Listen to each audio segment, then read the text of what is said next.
Waalaikumsalam Ibu. Maaf ya Bu Novi, saya mengganggu waktu Ibu Novi.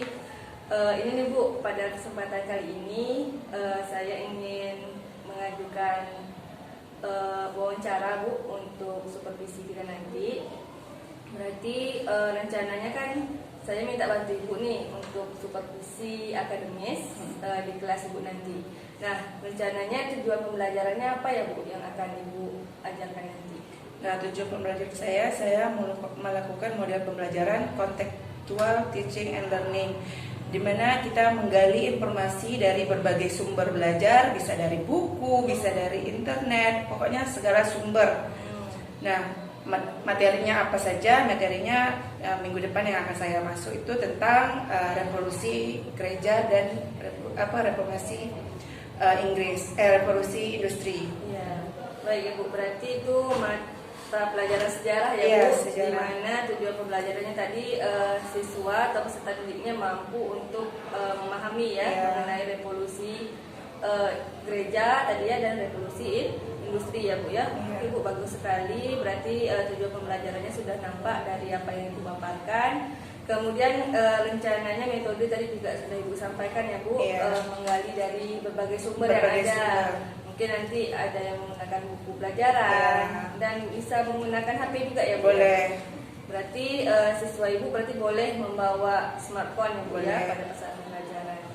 Baik Bu, itu kelas berapa ya Bu nanti? Kelas 11 IPS 3. Oke, materi kelas 11 IPS ya Bu ya. Nah, gini nih Bu, untuk supervisi yang akan kita laksanakan nanti, kira-kira nih apa saja yang sudah Ibu persiapkan Bu? Oke. Saya sudah persiapkan materinya tentunya, terus lembar kerja anak, RPP, dan alat untuk melakukan supervisi. Baik Ibu, berarti Ibu sudah mempersiapkan RPP-nya, bagaimana langkah-langkah yang akan Ibu laksanakan dalam pembelajaran ya Bu ya. Kemudian tadi Ibu juga sudah menyiapkan lembar kerja peserta didik ya Bu ya, yang akan menjadi alat bantu lah untuk mencapai dari tujuan pembelajaran tadi. Nah, kelas ini kelas 11 IPS 3 ya Bu, tentu Ibu sudah mengenal sekali karakter peserta didik Ibu seperti apa. Nah, kira-kira kendala apa Bu yang akan atau biasanya Ibu hadapi pada saat mengajar di kelas 11 IPS 3 ini? Yang pertama karena anak ini kurang fokus. Fokusnya tidak bisa terpecah.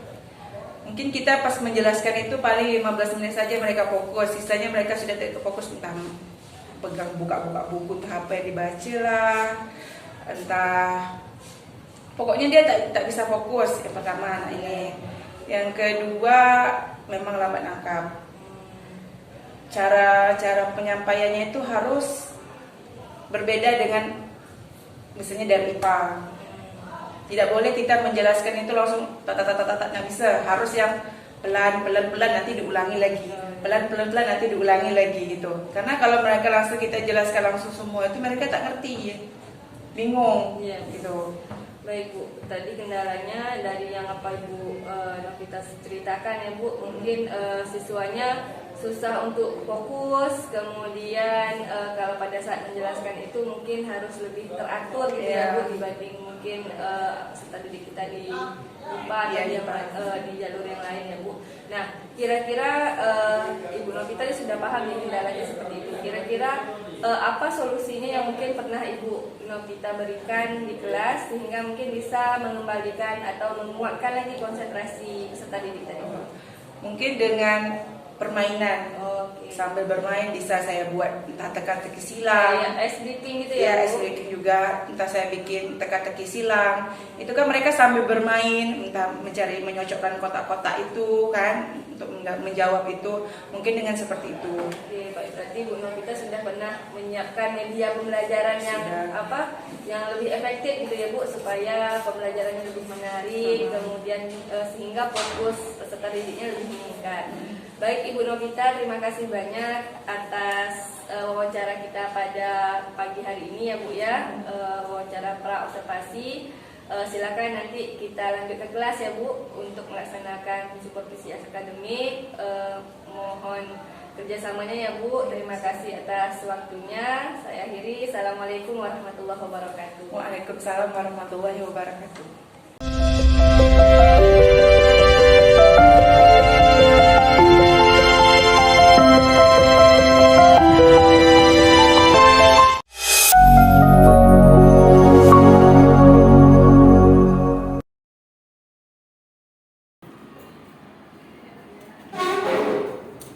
Pagi.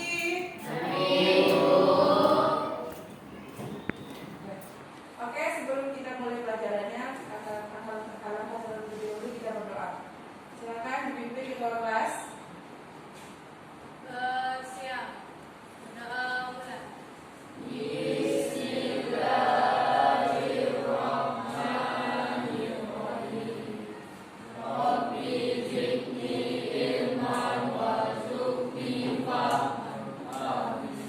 Doa selesai. Beri salam. Assalamualaikum warahmatullahi wabarakatuh. Selamat pagi, Ibu. Waalaikumsalam warahmatullahi wabarakatuh. Apa kabar semua? Alhamdulillah. Alhamdulillah sehat semua. Ini kenapa bangkunya ada yang kosong? Siapa yang tak masuk? Ramanda apa berita dia? Siapa lagi? Manda? Oh sakit dari ibu tadi. Siapa lagi yang tak masuk? Moni. Oke. Semoga aja yang lain tak ada. Oke, berarti kalau ada yang lain sakit berarti yang di dalam ini semua sehat. Baru kita memulai pelajaran hari ini. Oke, sebelum kita memulai pelajaran hari ini, masih ingat tak materi minggu lalu apa?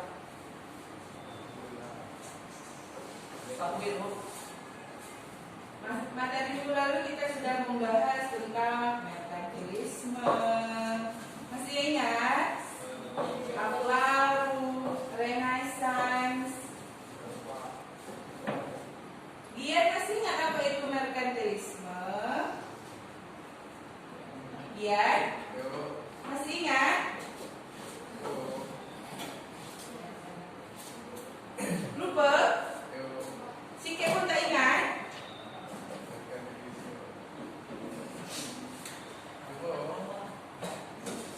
Suci, ingat apa itu merkantilisme? Tak ada ingat sikit pun? Siapa di sini yang ingat? Satu orang pun tak ada yang ingat? Merkantilisme adalah suatu usaha atau memiliki ekonomi tujuan utama mengumpulkan emas dan perak sebanyak-banyaknya ke dalam kas negara dengan melakukan kegiatan perdagangan yang diatur oleh negara untuk mendapatkan neraca perdagangan aktif, yaitu nilai ekspor lebih besar daripada nilai impor. apa tadi Kian? Coba kamu ulangi.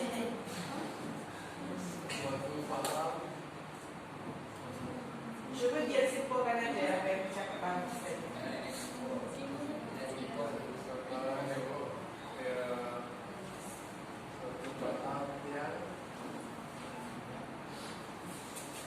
Merkantilisme adalah sistem politik ekonomi di mana suatu negara mengumpulkan emas dan logam mulia sebagai standar kejayaan.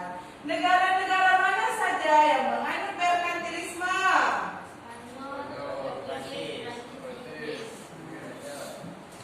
Habibie, ada berapa tadi negara yang menganut merkantilisme? Sebutkan 5 itu.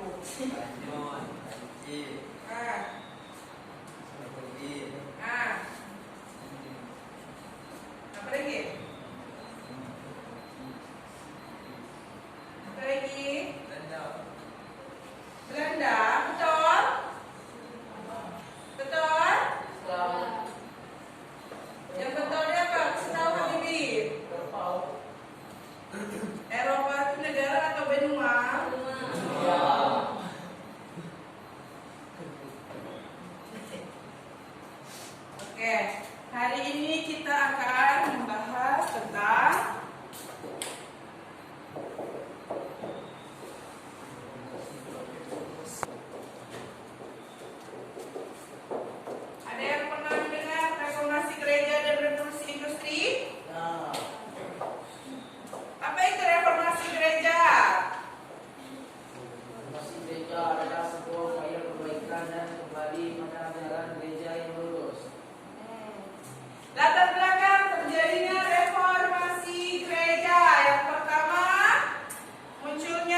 James Watt. Gita, apa tadi revolusi industri? Tak tahu? Kenapa awak tak tahu? Apa tadi revolusi industri teman-teman? Kita tak tahu. Buat STIan. Peralihan dari tenaga manusia ke tenaga mesin. Contoh. Contohnya apa? Contohnya? Sewa. Apa lagi? Contoh dia selain sewa.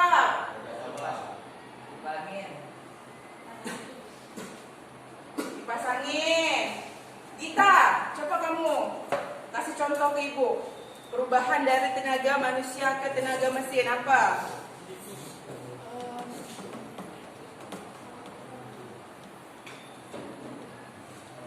Apa Gita?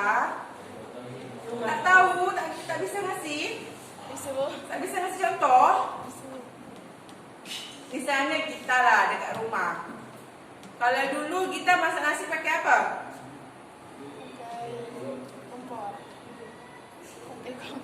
Pakai kompor. Sekarang pakai apa? Masih pakai kompor? Tidak. Dia pakai apa? Kosmos. Pakai kosmos. Itu termasuk revolusi industri tidak? Masuk. Masuk.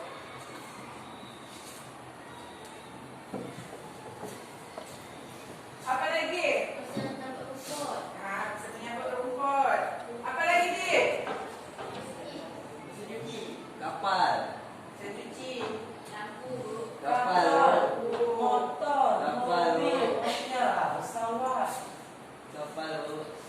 Oke. Latar belakang terjadinya revolusi industri. Ada yang tahu?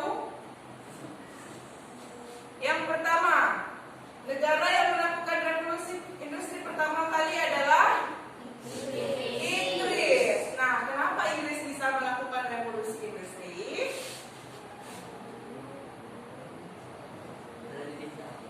Hah?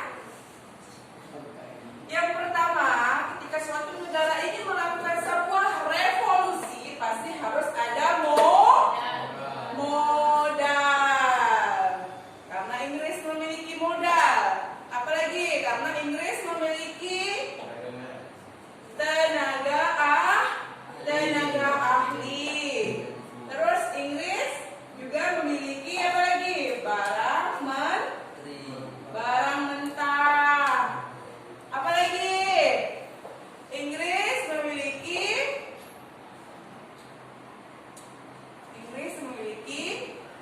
wilayah yang luas. Inggris memiliki apa lagi? Sumber daya manusia yang melimpah. Coba Fatur, awak sebutkan tadi, kenapa Inggris bisa melakukan revolusi industri? Pertama apa? Ahli. Yang pertama ada tenaga ahli, bukan ahli aja. Terus dua ada apa lagi?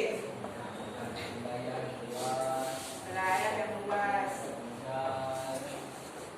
Terus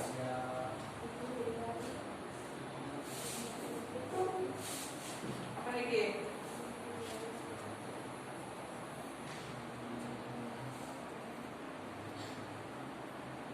Udah, itu aja. Anton, coba kamu sebutkan kenapa Inggris bisa melakukan revolusi industri. Dia menggunakan tenaga kerja ahli. Pertama, apa? Tenaga kerja ahli. Memiliki tenaga ahli. Ah. Yang kedua, Apa wilayah besar? memiliki wilayah yang luas. Apalagi yang ketiga, Dia modal. ada duit. Terus itu apa lagi?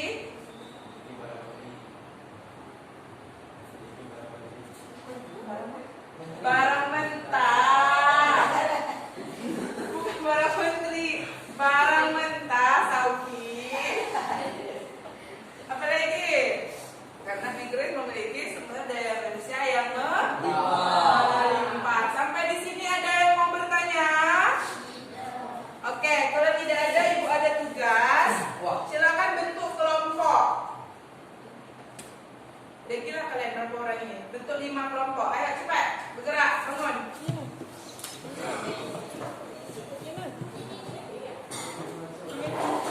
Ini baca tugas yang Ibu suruh itu.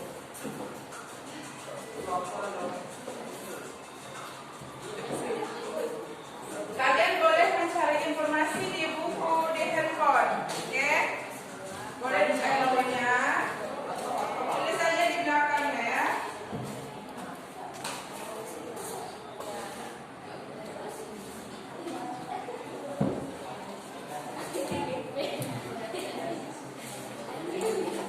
Oke, silakan kalian berdiskusi dengan temannya.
Nah, silakan berdiskusi dengan teman kelompoknya.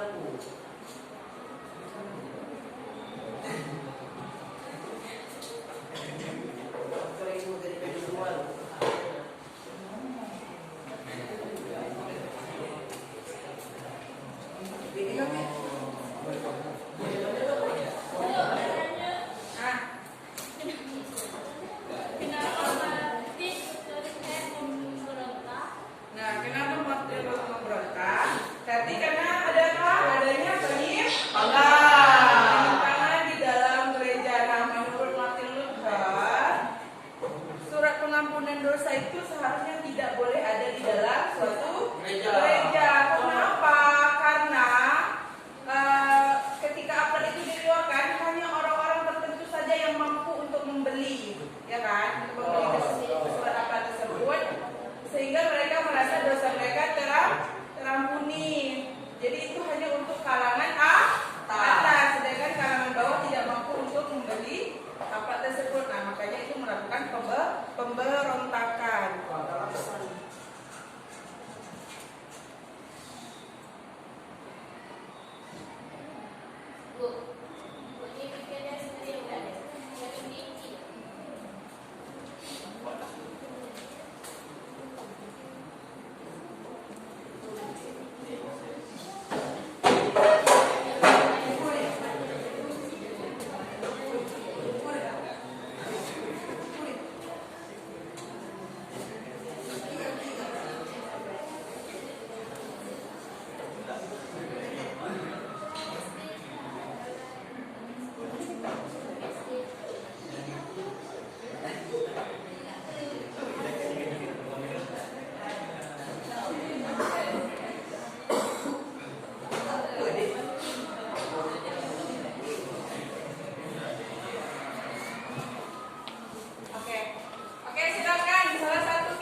Tapi kalau surat pengakuan masa hanya salah satu alasan terjadinya gerakan reformasi gereja yang dipelopori oleh Martin Luther. Luther memprotes kesalahan doktrin dan eksploitasi sosial imbas ajaran gereja yang dianggap. Sekian, terima kasih. Oke, tepuk tangan untuk sampai. Oke, ngomong lagi. Silakan berdiri. Mau kemana dulu?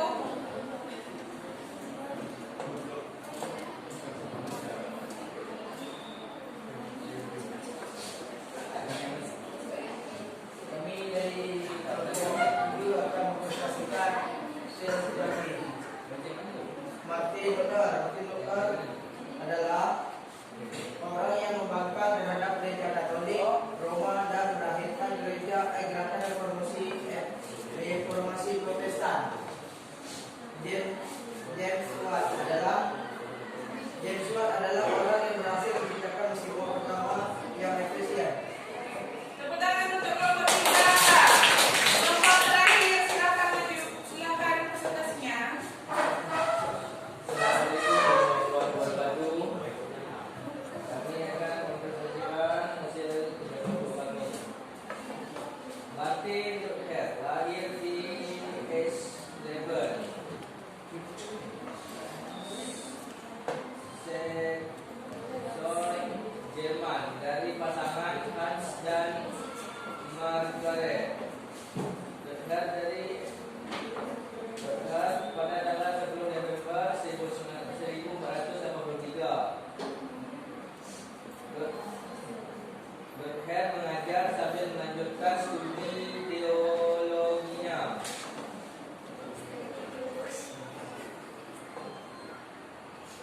James Watt, ia seorang insinyur, kimiawan, dan pebisnis dari Skotlandia, Britania Raya.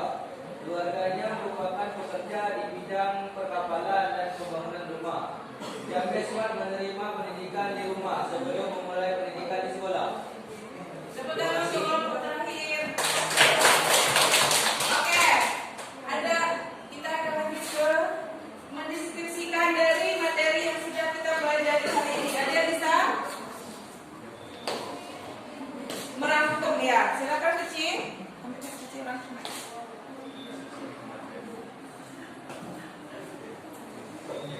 Yang kedua Ya, rangkumkan.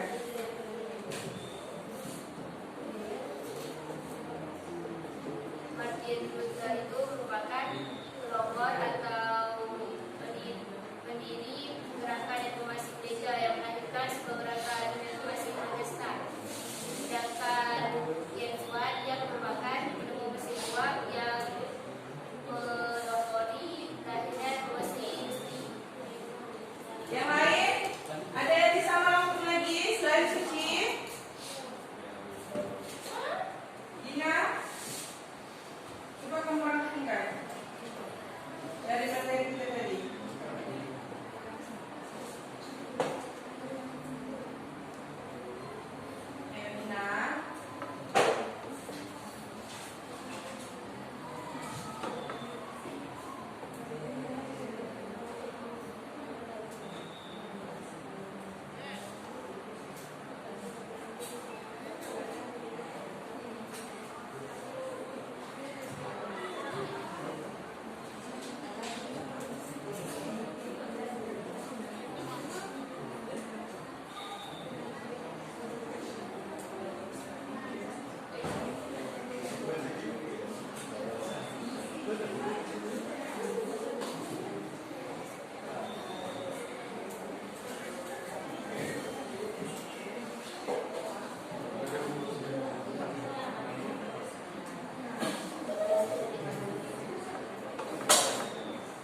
Martin Luther itu adalah seorang pembangkang terhadap gereja Katolik yang mereka gerakan reformasi Protestan. Sedangkan James Watt itu dia adalah pencipta industri musibah.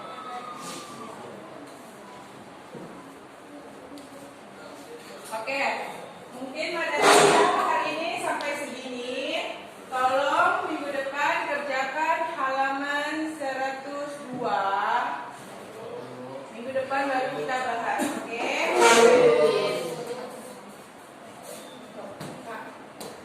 Oke, tutup dengan wabillahi taufiq hidayah. Wassalamualaikum warahmatullahi wabarakatuh. Selamat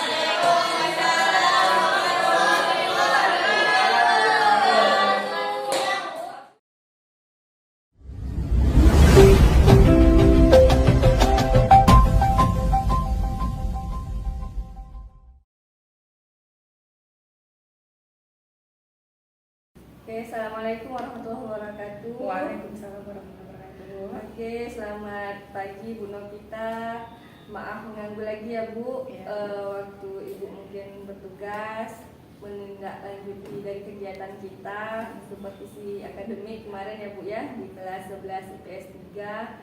Saya senang sekali bisa berbagi bekerja sama untuk kita meningkatkan kemampuan kita untuk mendidik peserta didik kita ya Bu. Kemarin saya berkesempatan untuk bersama Ibu Novita di kelas 11 IPS 3 ya Bu. Nah, untuk kegiatan supervisi yang sudah kita laksanakan kemarin, kira-kira menurut Ibu Novita sendiri nih kegiatan yang sudah Ibu lakukan kemarin itu seperti apa Bu? Mungkin sudah puas atau mungkin perlu peningkatan. Nah, kita merefleksi diri kita sendiri dulu ya Bu. Silakan Bu. Oke, kalau saya rasa itu belum maksimal Ya, Bu. karena belum menampilkan, misalnya kadang anak ini kan tidak semuanya dia bisa mendengarkan, mungkin dia bisa melihat gitu kan. Mungkin seharusnya saya kedepannya bisa menampilkan video dulu ya kan, itu sebagai motivasi anak itu ya kan, supaya mereka fokus dengan materi yang akan saya ajarkan. Nah, yang kedua, feedback ke anak. Karena saya anak ini kurang feedbacknya ke saya, sedangkan saya harus yang ayo nak, tapi mereka responnya kurang. Mungkin kedepannya saya akan lebih memperhatikan anak ini, gimana cara mengajarnya agak lebih baik lagi ke depannya.